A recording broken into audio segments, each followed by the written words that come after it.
Os minasan, Mac Megane here, and welcome to another discussion video, in which today I'll be, of course, talking about the stream, which is we was streamed on 18th of June 2019. But before we talk about the actual elephant in the room, I want to talk about something that I'm very excited about, and that's the card of the day of the very same day, 18th of June 2019, for those who come back and watch it later.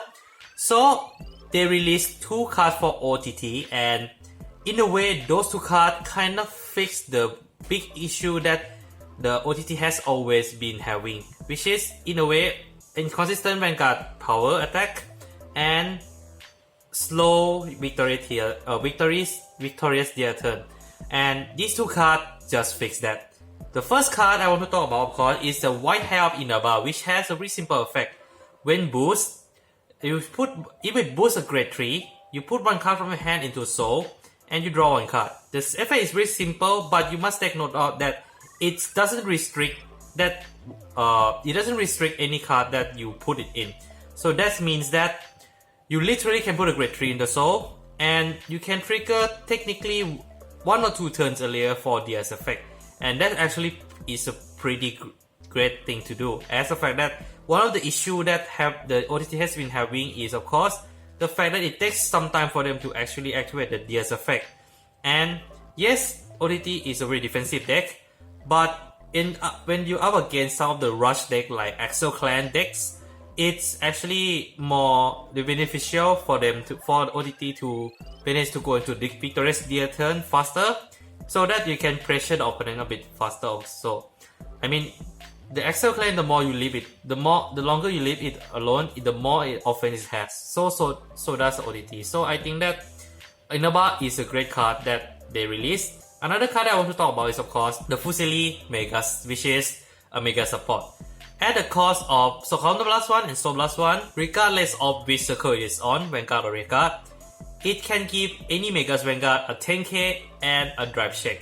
This is huge, especially in Premium, because of the fact that in Premium you don't really need to go for Imperial Rotor that much. Usually, most of the time people usually either go for Imperial Rotor or Hexagonal Megas. The Hexagonal is usually the go-to choice, and that means that any Ishigishima that you choose to go to strike into will technically get an extra drive check, aside from the triple that it already has, and that is huge.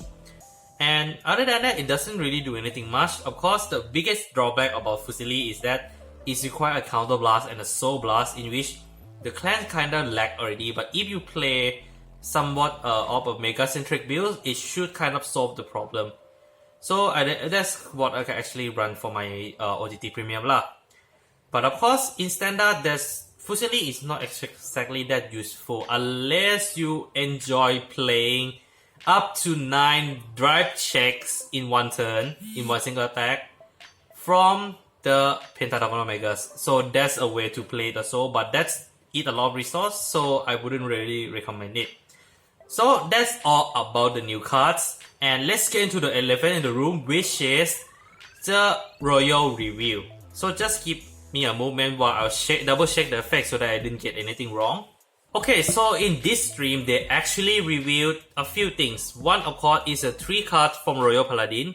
Second thing that they revealed is the full arts of the VRs that we'll be getting, except for one card. And the last one is, of course, the number of cards that will be included in the set during the VVTO5. So let's start off with the full arts and my opinion about it, of course. So let's start off with Gancelot, looking pretty. Actually, it looks just like a normal Gancelot to me. The second one is Tsukuyomi, the full Tsukuyomi, and for some reason, its background is empty. Yes, I'm not kidding, the background is empty. I hope that's not gonna be the case when the actual card review is, as they said that they're trying to build up everything and all. Every week review one card for Tsukuyomi. But what kind of bothers me the most about Tsukuyomi is why she got a mecha legs, bird legs. Her original art doesn't include that, so it's kind of an odd thing for me for them to include. So I want to see how the full art is reviewed later on to see whether is it integrated properly or not. So the next one is of course the new card, which is Shurastel Dragon Jamyo Kongo.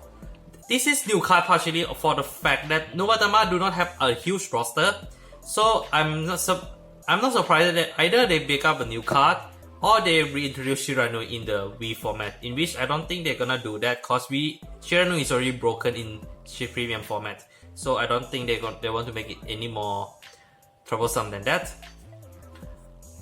And of course, for Narukami, one of the signature card that Naoki used to have is Gauntlet Buster Dragon, and that is what he'll be getting. So the Gauntlet Buster Dragon looking much better than its original art. I mean, when you punching something, you're not gonna punch yourself to the ground, you must ready for punch. So that's what this art does, and it looks great. And the last card from the booster is Platina SL. Personally, I prefer this art over the original one. The original one looked way too dark because of the background. So it looked way too dark for me, so you cannot really see its so-called platinumly blonde hair of the SL itself. So in a way, I like this art a lot. And next up I want to talk about is of course the number of cards that will be included in the set. And to Go Paladin players, rejoice. You only have 5 cards. Yeah, I mean the other card is roughly have 20 or 22 and roughly 10 to 20 cards, which is like a decent amount. But Narukami get Go Paladin only get 5. What Bushiroad is thinking? I mean, if you considering one card is confirmed to be a VR and another card is confirmed to be a new crit, there's not much space for SL to have. I mean, what are the 3 cards that's gonna be included in the set? I'm suspecting is going to be SL related, so maybe a Koron, which is actually a SL related starter. I will leave the picture somewhere nearby.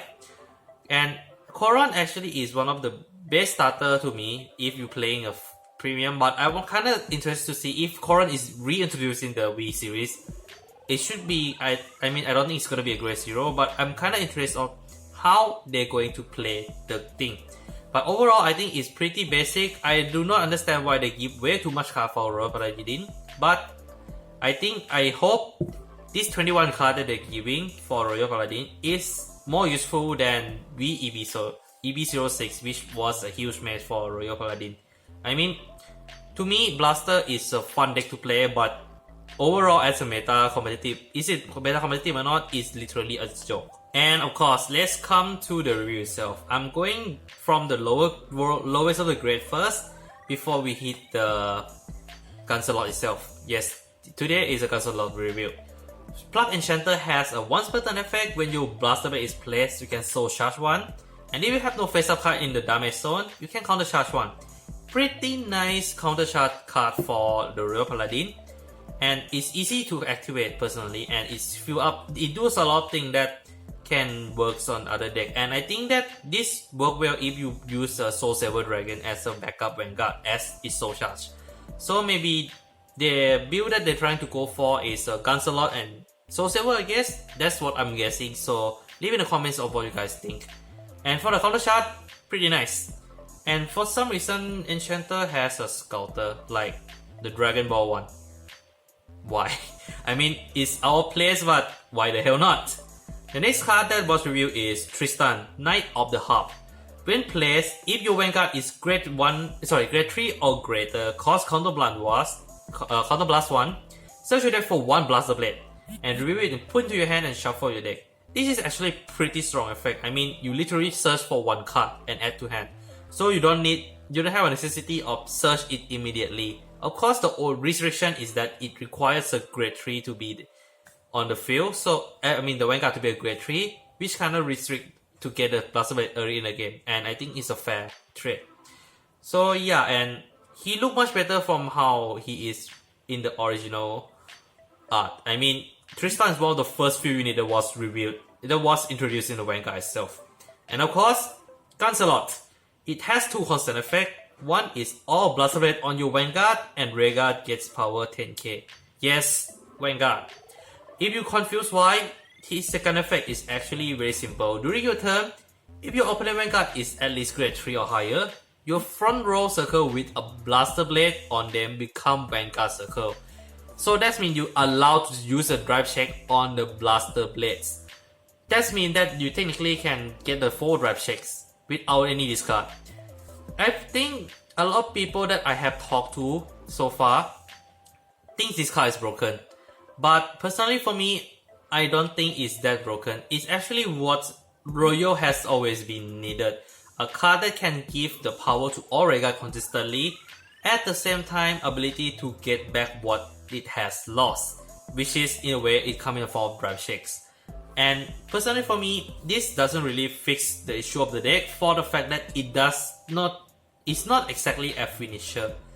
I mean, if you look at all the Royal Paladin grade 3 so far, the only the so-called can be called finisher is a Messiah Lord Blaster, and that is literally a parody card. I mean, 6 crit is strong, but 1 consent is gonna lock everything down. So I think this is a good consistent push to win the game. But as a card, whether it's considered finisher or not, I don't think so. It's not that broken. It's actually what Royal needs, and I think Bushiroad did a good job on fixing that gaping hole that the Blaster and the Royal Paladin has been having an issue with. And that's all I have for the discussion, guys. I hope you guys enjoy the discussion, and leave in the comments below of what you guys think about this week's stream. So if you guys enjoyed this video, don't forget to like and share to your friends, to your family, or just to anyone. I mean, just help to spread the words. And of course, don't forget to hit the subscribe button and the bell button to join my party and have some fun. And this is Mac Pegane. See you guys soon.